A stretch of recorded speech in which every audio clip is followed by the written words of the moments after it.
안녕하세요. 속이 안 좋을수록 이상하게 입안이 먼저 불편해지는 분들이 많습니다. 구내염이 자주 생기고 혀가 따갑고 입안이 허는데도 치과에서는 특별한 문제가 없다고 하죠. 연고를 바르면 잠깐 낫는 것 같다가도 또 반복됩니다. 여기서 중요한 질문이 하나 생깁니다.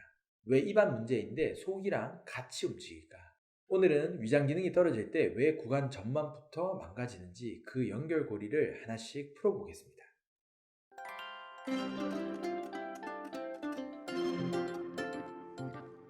원장님, 위장이 안 좋으면 왜 입안부터 문제가 생긴다고 보시는 건가요? 입과 위장은 따로 노는 기관이 아닙니다. 소화관이라는 하나의 긴 통로로 연결되어 있고 신경, 면역, 혈류까지 전부 이어져 있어요. 위장 기능이 떨어지면 가장 먼저 영향을 받는 곳 중 하나가 바로 구강점막입니다. 위장에서 소화가 제대로 안 되면 음식이 오래 머물고 그 과정에서 염증 반응이 쉽게 생깁니다.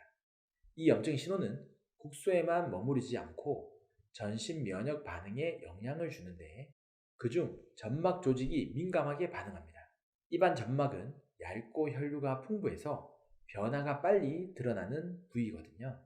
그러면 구내염도 위장 문제에서 시작될 수 있다는 건가요? 그렇습니다. 반복되는 구내염을 단순히 비타민 부족이나 피로로만 보는 경우가 많은데 실제로는 소화기능 저하와 연관된 경우가 적지 않습니다. 위장 기능이 떨어지면 철분과 비타민 B군, 아연 같은 영양소 흡수가 불안정해집니다. 이런 영양소들은 구강 점막 재생에 직접적으로 관여합니다. 2008년 한 연구에서도 철분이나 비타민 B12 결핍이 구내염 발생 빈도를 높인다는 보고가 있습니다. 문제는 먹는 양이 부족하지 않아도 흡수가 안 되는 상태가 지속되면 입안은 계속 손상 신호를 보낸다는 점입니다. 스트레스를 받아서 구내염이 생긴다면 어떻게 봐야 할까요? 스트레스도 분명히 영향을 줍니다. 그런데 여기서 중요한 건 스트레스가 위장 기능을 먼저 떨어뜨린다는 점이에요. 스트레스를 받으면 자율신경 균형이 깨지고 위산 분비와 위 운동성이 같이 흔들립니다. 이 상태가 지속되면 위 점막 방어력이 약해지고 소화 효율이 떨어지게 되죠.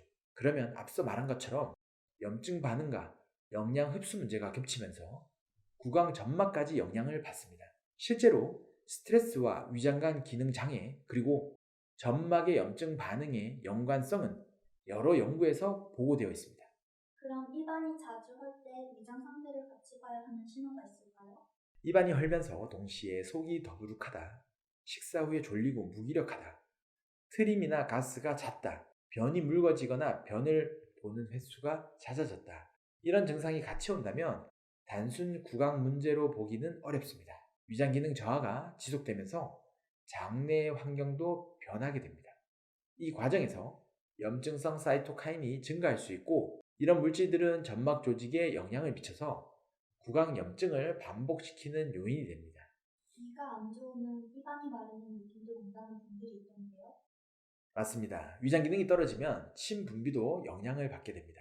침은 단순한 물이 아니라 항균 작용과 점막 보호 기능을 하는 중요한 방어 물질입니다.